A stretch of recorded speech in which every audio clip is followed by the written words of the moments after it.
Hey, this is Keith from Save the Rest Motorcycles, and today I wanted to talk about star hubs. Um, One of the things I always see is star hubs for sale on, eBay or Chopper Swapper or all these other sites, and they actually ask a lot of money for them, and you usually see them just like this, completely assembled. Never do you actually get to see what the condition of the hub is. So today I wanted to show you some examples of good ones and bad ones. So again, the Star Hub came out in 1936 for Harleys.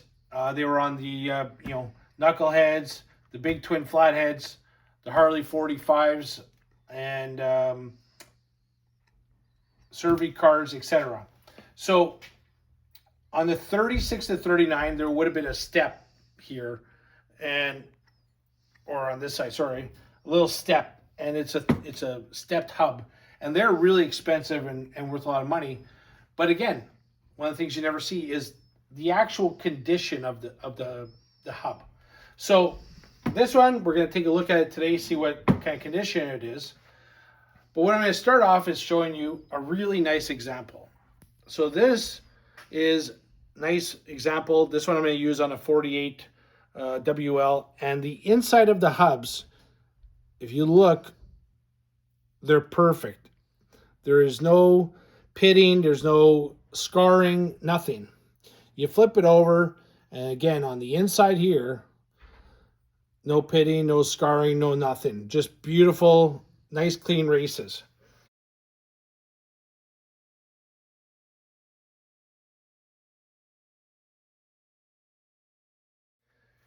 Now, if you've ever owned like a Shovelhead or an Evo or a trailer, they all use the same kind of bearings, like a Timken bearing. It's got a removable outer cage and an inner cage with the bearings.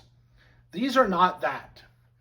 The outer bearing is the hub. So the hub, if this bearing race is no good, the hub is no good. There is no replacing it. So like on a Shovelhead, you would pull the outer bearing race out and put a new one in, and that hub would last you, more like another 20 years. These hubs have been around for, we're talking, over 80 years. So depending on the previous owners, did they grease them appropriately? How many miles did these hubs endure, etc. So here's some examples of what you might come across, and depending on what you think is usable or not. Me, if it's not perfect or very close to it, I don't even want to bother.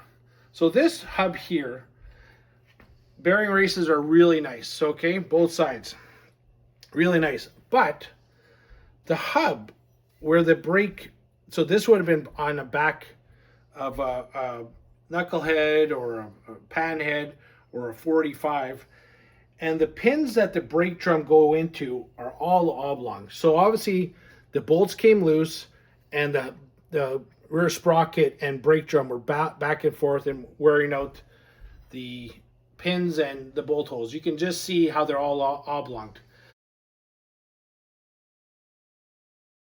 Now, from this side, you could probably still put this on the front of a front brake, a drum brake, or a chopper, and this would be a really good hub for a chopper if you didn't want to run brakes, because the races are really nice.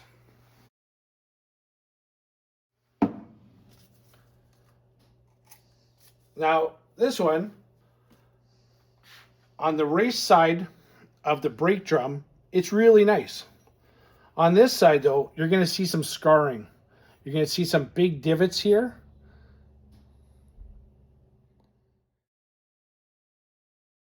And what's going to happen is as your bearings are going around, they're going to hit and it's going to make a noise. And this is the series of rollers and the retainer. So this would go in there and it would roll around. So you want that to be as perfect as you can get, because otherwise it's going to make noise and it's not going to run right. It's just not going to feel good. So here's another example. Again, brake side is good. Most of the time the brake side is good. And I put that to the not getting any water in, because you have to go through the whole brake assembly first before water gets into this side. And if someone uses a pressure washer, you could get water into the start hub side, which is, in my opinion, some of the reasons some of the bearings on the start hubs are always, more scarred up than the other side. So if you own an old bike, if you're going to pressure wash, because some people like to make sure there's no grease on their axles and stuff, just understand that you're putting a lot of water into your hub.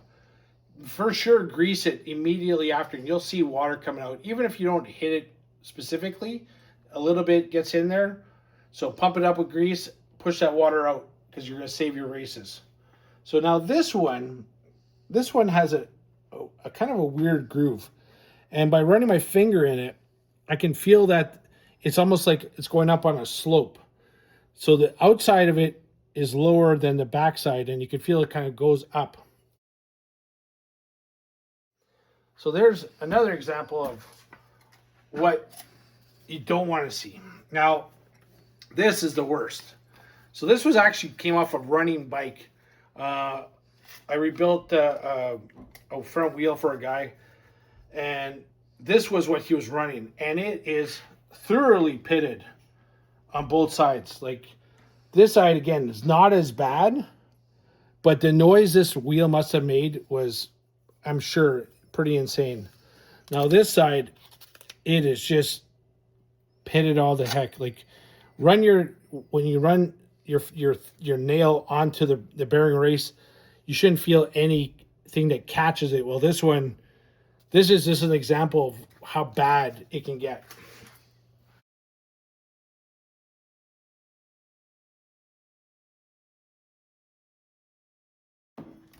So when you're buying a hub, that's what I'm trying to say is, ask the seller to open up the guts, pull everything out, and show you the races, because the rest of the components you're going to replace more than likely anyway.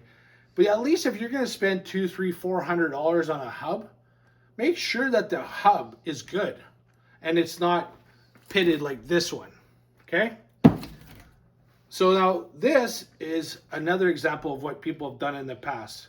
So someone has taken the star hub and they've machined it and put sealed bearings in it. So personally, I wouldn't run this. There's no retainer to hold the bearing in position. I'm not sure of the how much of a press fit, and it's just not for me. But that's what it looks like. So when you see it, now you understand what that could be. All right. So what we're going to do is we're going to look at a star hub here. We're going to start on the brake side, and we start off here. We got our snap ring, our cork washer retainer, then the cork washer. After that, you get your inner sleeve, another spacer, retainer, and then the large diameter rollers and retainer. So that's all on the brake side. We flip it over, then we have the star hub cover, and it's held in by 5 screws with lock washers. This one only had 4. Then you got your cork, again, seal. Then you have your bearing thrust sleeve, thrust washers, and you've got some space.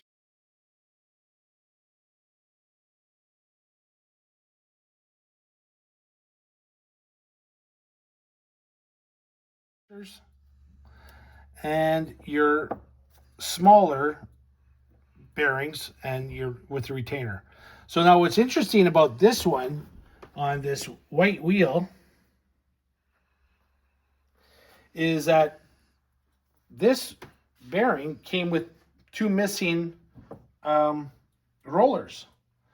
And I've seen that before because what's happened is they tried using a larger diameter roller and we couldn't put the rest of them in, so they just left them out. Well, that's no good. So there's a whole series of how you put this all together. Read your manuals and understand that if you're going to buy a rebuild kit for these, it's going to come with all these components. They're not cheap. They're $150, $200. And the only problem I have with them is that they come with standard rollers.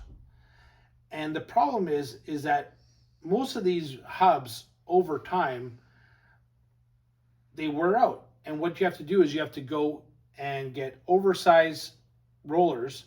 And I do have them. And they go in 2 thou increments up to 10 thou over stock.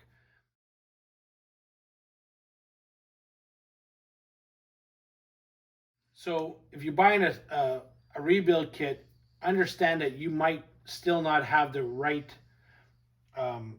bearings, the right rollers. So you might have to buy additional rollers till you get the proper fitment. And there's a bunch of ways you can do it. So read your books on how to do it. Read your tolerances. When you're assembling it all to get to all your end play and everything, do it all dry.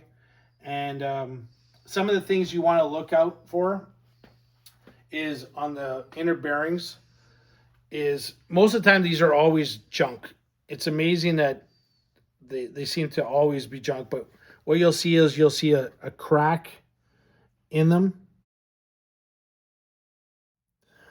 This is where the seal runs. You'll see this is all beat up. This you can clean.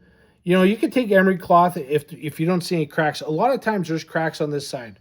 So you can clean them up with emery cloth and maybe you get away with using them because these are about $35, $40 a piece. What's also not pictured is that there's supposed to be a paper gasket on the back of this that wheel didn't come with it.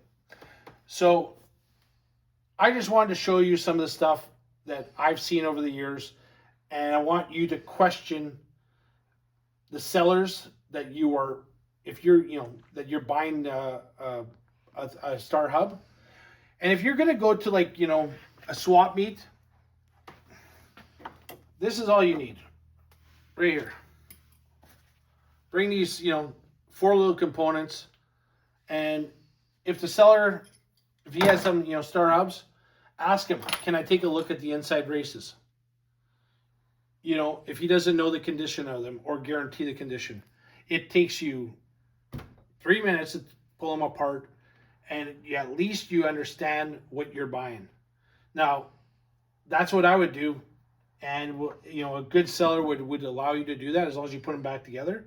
And if he doesn't know the condition himself, why wouldn't he want to know what kind of condition the hubs are in?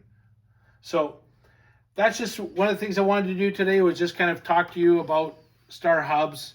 And there are a variety of them. Again, 36 to early 39, they had the stepped hub. 39 to 44, they had a hard edge. They call it a hard edge. This isn't machined. On here it's really sharp, as opposed to the 44 to 57 or 66. There's a little bit of a they machined it just so it's a little bit rounder here. You can just, I don't know if you can see the difference, but between the two, one's a little bit sharper than the other. But there's a few different variations of these. And then in 67 to 72, they had the mid-star hub. I think that's what it's called. I don't ever deal with them, so I don't have one in my stock. But hope you found that useful and educational. So thanks again. This is Keith from Save the Rest Motorcycles. This is who we are. This is what we do. Have yourself a great day.